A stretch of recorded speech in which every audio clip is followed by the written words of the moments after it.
In the question, a farmer moves along the boundary of a square field of side 10 meter in 40 seconds. இதனுடைய meaning என்னென்னா, ஒரு square field இருக்குது, அதனுடைய side வந்து 10 metre இருக்குது. ஓகேவா? சைடு மட்டும்தான் 10 மீட்டர். இந்த ஒரு ஸ்கொயர் இருக்குது, அதோடைய சைடு வந்து 10 மீட்டர். ஓகேவா? இந்த ஸ்கொயரு 10 மீட்டர் இருக்கிற 10 மீட்டர் சைடு இருக்கிற ஸ்கொயரை அவர் என்ன பண்ணுறாங்க அப்படின்னு பார்த்தோன்னா, பவுண்ட்ரியில் நடந்து வர்றதுக்கு 40 செகண்ட்ஸ் எடுத்துக்கிறாங்க. ஓகேவா? ஒரு ஃபுல் ரவுண்ட் வர்றதுக்கு 40 செகண்ட் எடுத்துக்கிறாங்க. திரும்ப எக்ஸ்பிளைன் பண்ணுறேன். The farmer moves along the boundary of the square field of side 10 metre in 40 செகண்ட்ஸ்னால் 10 மீட்டர் சைடு இருக்கிற ஒரு ஸ்கொயர் ஃபீல்டோடைய பவுண்ட்ரியில் அவர் சுற்றி வர்றதுக்கு எவ்வளோ டைம் எடுத்துக்கிறாருன்னா 40 செகண்ட்ஸ். ஒரு ரவுண்ட் வர்றதுக்கு 40 செகண்ட்ஸ். ஓகேவா? அப்படி இருக்கும்போது என்ன கொஸ்டின் கேட்டிருக்காங்க, இதுதான் இன்ஃபர்மேஷன், கிவன் இன்ஃபர்மேஷன் இது ஒன்று தான். What will be the magnitude of displacement of the farmer at the end of 2 minutes 20 seconds from his initial position. அவர் எங்கே இருந்தாரோ அந்த பொசிஷனில் இருந்து இனிஷியல் பொசிஷன் இருக்கணும். அப்போ தான் நமக்கு வந்து டிஸ்பிளேஸ்மெண்ட் எப்படி கால்குலேட் பண்ணுவோன்னா, final position minus initial position, அவ்வளோதான் displacement. Final position minus initial position. இப்போது இந்த மாதிரி ஒரு ஸ்கொயர் ஃபீல்டு இருக்குது. இந்த ஸ்கொயர் ஃபீல்டு சர்க்குலர் பாத் அப்படின்னு வந்தாலே நமக்கு இங்கேயே தான் அவங்க சுற்றி சுற்றி வருவாங்க, இந்த தாண்டி போக மாட்டாங்க, இந்த பவுண்ட்ரிலேயே தான் நடந்துகிட்ருக்காங்க. ஓகேவா? அப்போனா அவங்க இனிஷியல் பொசிஷன் நாம் ஃபார் எக்ஸாம்பிள் ஏன்னு எடுத்துக்கிறோம். ஏலேருந்து B, B to C, C to D, D to A, இப்படியே அவங்க போய்கிட்டே இருக்காங்க.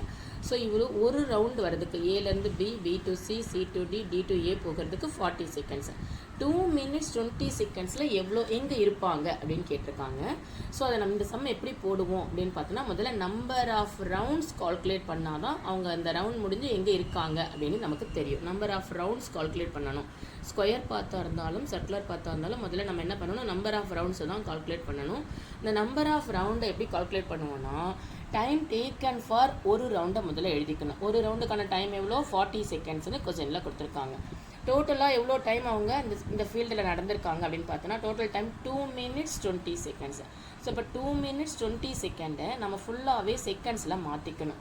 2 minutes செகண்டாக மாற்றுறதுக்கு மல்டிப்ளை 60, அதுக்கப்புறம் மீதி இருக்கிற செகண்டை ஆட் பண்ணி 2 minutes 20 செகண்டை ஓவராலாக செகண்ட்ஸாக மாற்றினோன்னா 2 × 60 + 20 that is equal to 140 seconds. இந்த மினிட்ஸும் செகண்டையும் சேர்த்து நம்ம ஒரேடியாக செகண்ட்ஸாக மாற்றிருக்கோம்.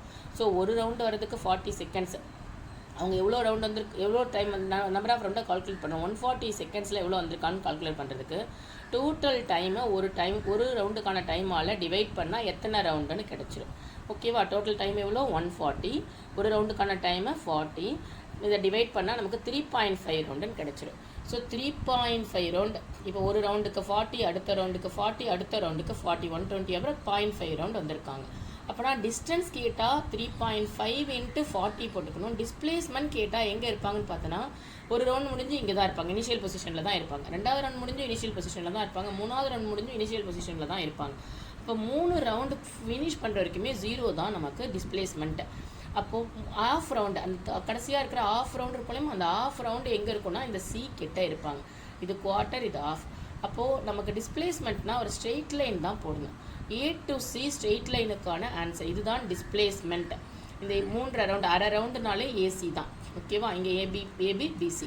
ஸோ இந்த ஏசியை தான் நம்ம இந்த இனிஷியல் டு ஃபைனல் பொசிஷனை தான் நம்ம கால்குலேட் பண்ணணும். இந்த ஏசியை எப்படி கால்குலேட் பண்ணுவோம்னா, இது ஸ்கொயர் அப்படின்றதால இந்த ஆங்கிள் 90 டிகிரி.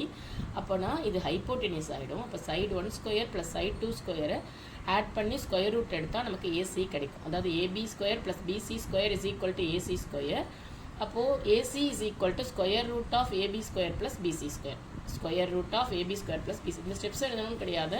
நம்ம இதோடைய ஆன்சர் இங்கே நேராக என்ன எழுதிக்கலாம்னா 10² + 10² அப்படின்னு எழுதிக்கலாம். ஓகேவா?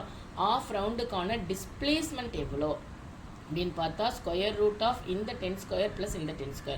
ஸோ அப்போது அதனால தான் நம்ம என்ன போட்டிருக்கோம்னா, முதல்ல நம்பர் ஆஃப் ரவுண்டை கால்குலேட் பண்ணிட்டோம். நம்பர் ஆஃப் ரவுண்டு எவ்வளோ அப்படின்னு பார்த்தா 3.5 ரவுண்டு. அப்போது டிஸ்டன்ஸ் எவ்வளோன்னு கேட்டாங்கன்னா 3.5. ஒரு ரவுண்டுக்கான டிஸ்டன்ஸ் 40, 3.5 ரவுண்டுக்கு 3.5 × 40 போட்டால் டிஸ்டன்ஸ் கிடச்சிரும். டிஸ்பிளேஸ்மெண்ட் வேணும்னா ஒரு ரவுண்டுக்கு 0, ரெண்டாவது ரவுண்டுக்கு 0, மூணாவது ரவுண்டுக்கு 0, ஆஃப் த ரவுண்டுக்கு இந்த ஹைப்போட்டெனிஸ் ஃபார்முலா அதை போட்டால் நமக்கு √200 கிடச்சிரும். √200 சிம்பிளிஃபை பண்ணால் 10√2 கிடைக்கும். அது எப்படி சிம்பிளிஃபை பண்ணுவோம் அப்படின்னு பார்த்தா 200 ப்ரைம் ஃபேக்டரைசேஷன் பண்ணணும். பண்ணால் என்ன கிடைக்கும் அப்படின்னு பார்த்தா இப்படி கிடைக்கும் நமக்கு 25 5 5. இதில் பேராக 2 5 இருந்தால் ஒரு 5, 2 2 இருந்தால் ஒரு 2. அதனால் 5 × 2 10. இந்த ரூட்டுக்கு பேர் இல்லை, அதனால் ரூட் 2னே போட்டுக்குவோம். ஓகேவா? ஸோ இவ்வளோ தான் இந்த சம்.